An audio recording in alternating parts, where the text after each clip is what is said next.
Good morning, everyone, and may I say a very Merry Christmas to each of you.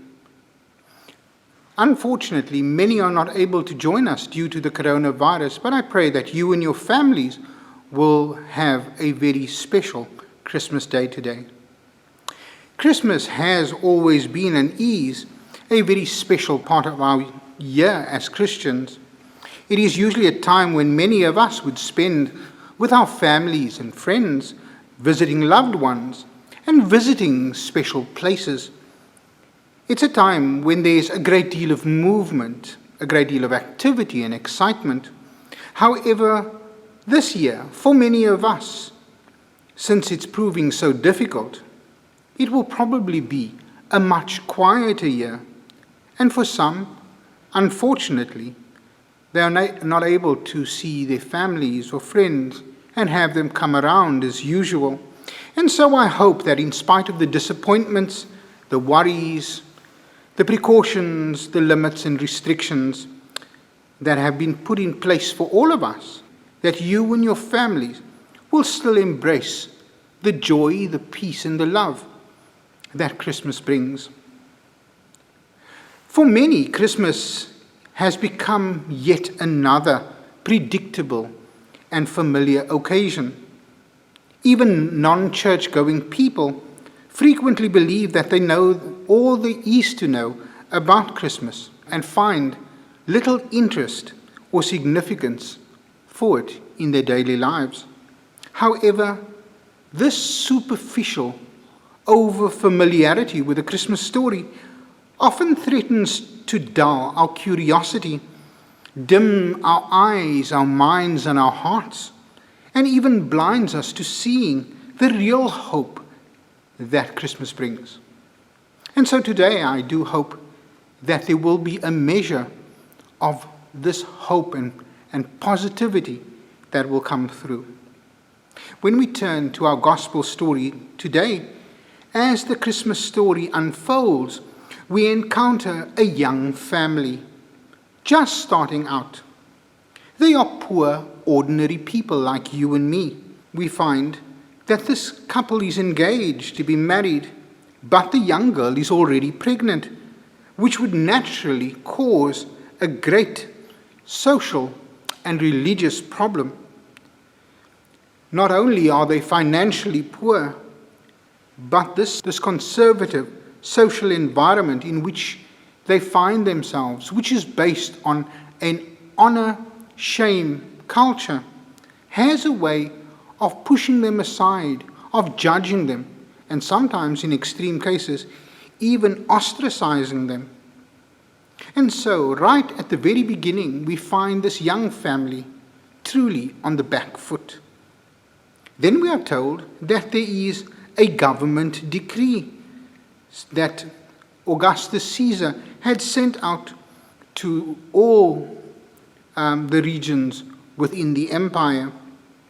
And so it required this young family to travel from their home in Nazareth in the province of Galilee to Bethlehem in the province of Judea, a long way off. And this family would have to cross rugged terrain filled with hills and robbers and fraught with many other dangers.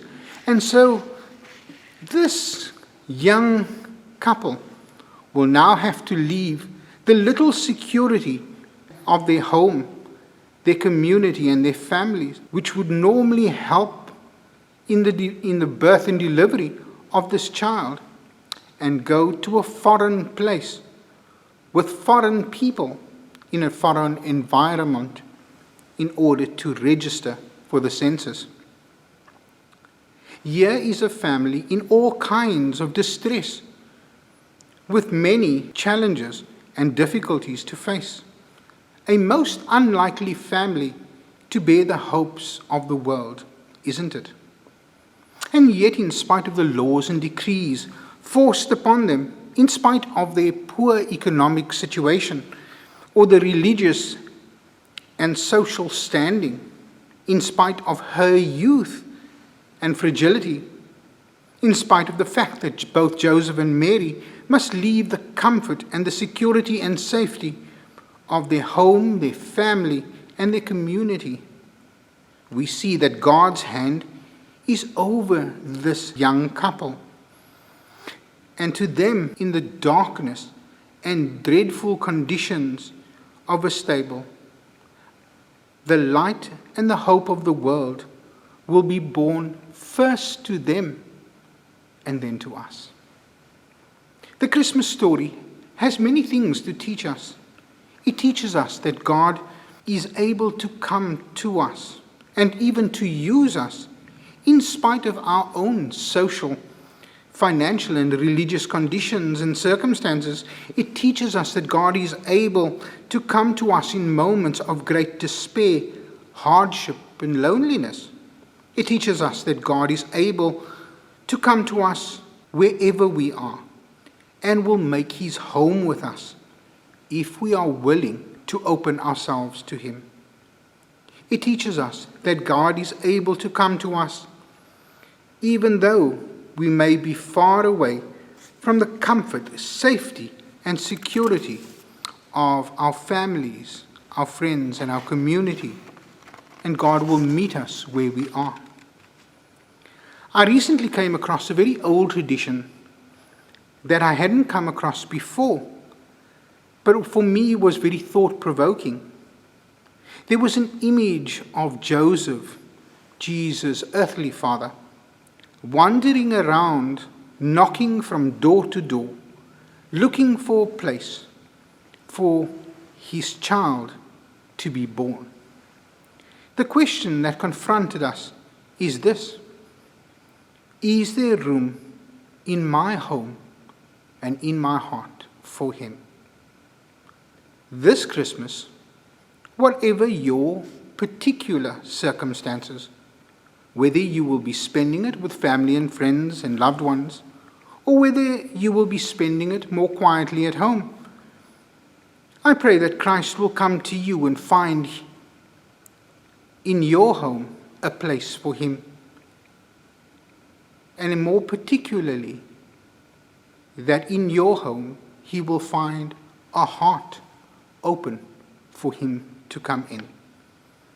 And may you embrace the joy, the love, the hope, and the peace that his presence comes to offer you this Christmas day. May you and your family be truly blessed this Christmas time. And on behalf of our faith community here at St. Paul's, I pray that this will be a time of great blessing amidst the time of great distress. And may you know the peace, the love, and the joy that has come to us this Christmas season. Amen.